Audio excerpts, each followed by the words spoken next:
ఆకుకూరలు ఏం చేసినా పిల్లలు ఇష్టంగా తినరండి. కానీ పొన్నగంటాకు చేస్తే ఇలాగే చేయని కంచాలు ఖాళీ చేస్తారు.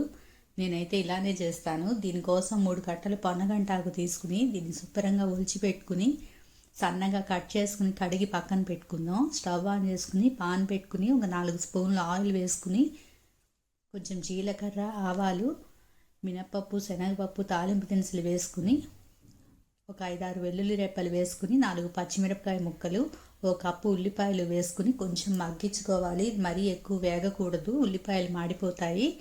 ఇవి కొంచెం వేగాక మనం కడిగి పెట్టుకున్న పొన్నగంటి ఆకుని వేసుకుని కొంచెం సాల్ట్, పసుపు వేసి మగ్గనివ్వాలి. ఒక 4-5 నిమిషాలు మగ్గాక మూత పెట్టుకుని దీన్ని మధ్య మధ్యలో తీసి కలుపుకుంటూ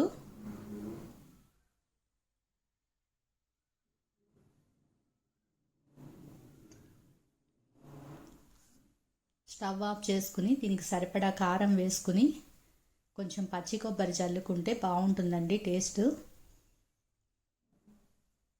మనకి ఎంతో టేస్టీగా కమ్మగా ఉండే పొన్నగంటాకు పొడి కూర అయితే తయారైపోతుంది. ఈ పొన్నగంటాకు బాడీలో హీట్ని అయితే తీసేసి బాడీని చల్లబరుస్తుందండి. ఇది కళ్ళకు కూడా చాలా మంచిది. దీనిలో హెల్త్ బెనిఫిట్స్ అయితే చాలా ఉన్నాయి.